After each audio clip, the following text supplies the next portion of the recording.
से अंजाम दिए जाने वाले अपराधों पर लगाम लगाने और घुसपैठ रोकने के लिए भारत की उन सीमाओं पर सुरक्षा के लिए कटीले तारों के बाड़े लगाए जाते हैं। साथ ही सीमा पर दिन रात कड़ा पहरा भी रहता है। लेकिन सुरक्षा को लेकर ऐसा क्या मसला है कि ओडिशा और छत्तीसगढ़ की सीमा पर पिछले कुछ सालों से तार की ऐसी ही सीमा रेखा तैयार की गई। वहां सुरक्षा ऐसी कि इंसान क्या, कोई परिंदा भी उस सीमा के पार और उस सीमा रेखा को लांघ नहीं सकता है।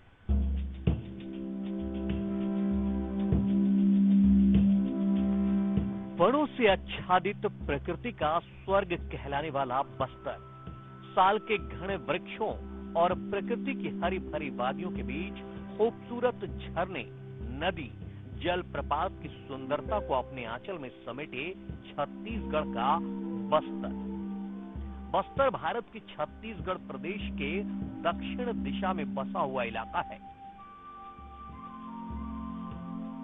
इसके आसपास बिखरी है अपार प्राकृतिक सुंदरता। इसका क्षेत्रफल 6,596.90 वर्ग किलोमीटर में फैला है। ये प्राचीन काल से वन संपदा से समृद्ध राज्य रहा है। सरगुजा और बस्तर जैसे आदिवासी बाहुल्य इलाके में सघन वनों में पर्यावरण के साथ साथ जनजातीय संस्कृति व वनोपज से राजस्व आय अर्जित करने के अलावा उद्योग के लिए कच्चा माल बस्तर के घने जंगलों से मिलने का एक बहुत आधार वाला इलाका रहा है। बस्तर का घना जंगल वन प्राणियों व जैव विविधता के लिए वरदान माना जाता रहा है। किसी जमाने में बस्तर के इन्हीं घने जंगलों में शेरों की दहाड़े गुजा करती थी। अब तो ये गुजरे जमाने की बातें हो गई हैं। हाँ, बस्तर के जंगलों में कभी कभार चीतल और तेंदुआ भूले भटके दिखाई दे जाते हैं, लेकिन बस्तर के घने जंगलों में अब जंगली जानवरों का भय नहीं बल्कि किसी और बात का खौफ है।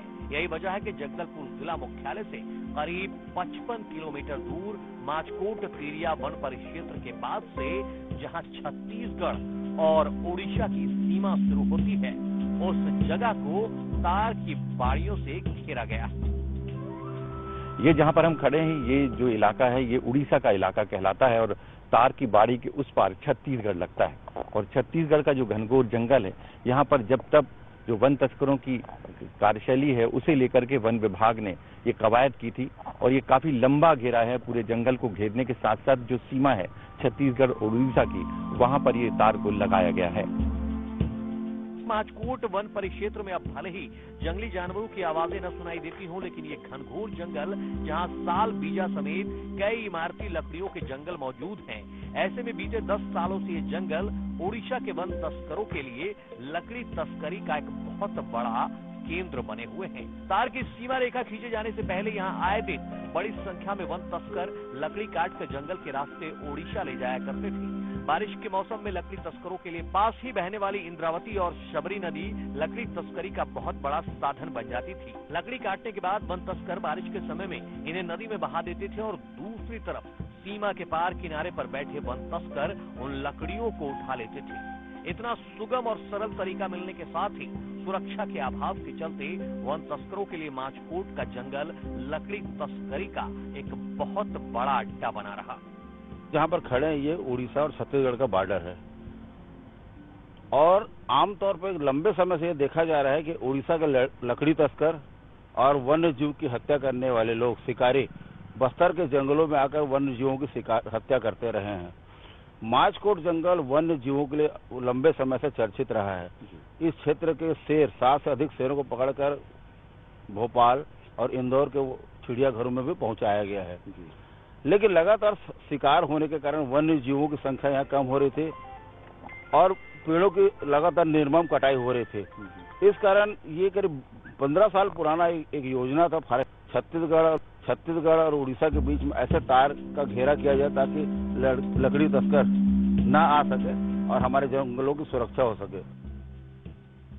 किसी वक्त में छत्तीसगढ़ और ओडिशा बॉर्डर किनारे बसा माचकोट तिरिया का जंगल का रास्ता गांजा तस्करों के लिए भी काफी मुफीद माना जाता था। इसके साथ ही साथ इसी रास्ते से लकड़ी तस्कर मध्य प्रदेश तक लकड़ियों की तस्करी करते थे।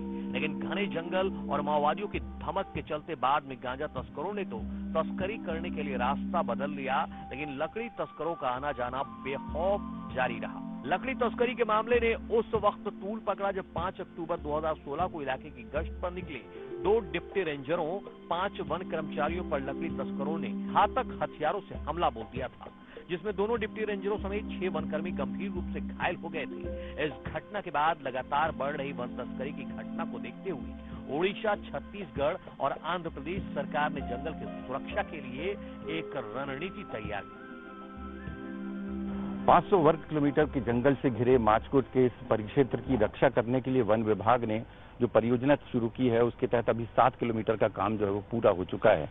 लगभग 14 किलोमीटर की कंसेंटीना वायर जो है वो छत्तीसगढ़ और उड़ीसा के वन परिक्षेत्र में लगाया जाना है और उसका काम लगातार चल रहा है।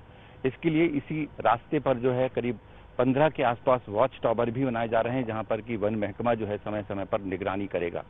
इसके पीछे सबसे बड़ी बात यह है कि एक तनाव हुआ था, हालांकि ये तनाव कई बार होता रहा है और ये तनाव होता रहा है तस्करों के बीच में और वन कर्मियों के बीच में, और उसी के चलते जो बड़ी घटनाएं हुई हैं, ऐसे में वन कर्मियों को बचाने के लिए और खासतौर पर बस्तर के जंगलों को बचाने के लिए वन विभाग ये कवायद कर रहा है।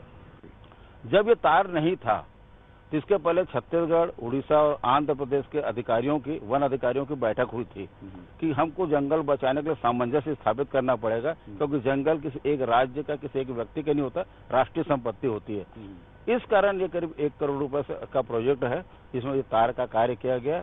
हम चाहते हैं कि सरकार, वन विभाग तो अपने स्तर पर कार्य कर रहा है, नागरिकों को भी अपने क्षेत्र के जंगल और वन्य जीवों को बचाने के लिए अपने स्तर पर प्रयास करना चाहिए।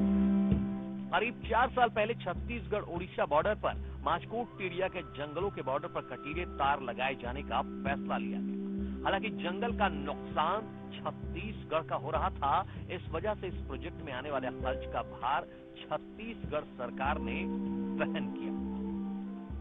छत्तीसगढ़ और उड़ीसा की सीमा पर लगे ये कंसेंटीना के जो तार हैं, वो सीमा विवाद को नहीं बल्कि वन विभाग की तस्करी, वन विभाग जो है तस्करी रोकने के लिए इस कंसेंटीना वायर को इस्तेमाल कर रहा है। और समय समय पर यहाँ जब भी तनाव होते हैं तो वो तनाव सीमा को लेकर के नहीं बल्कि वन तस्करों से निपटने के लिए होते हैं।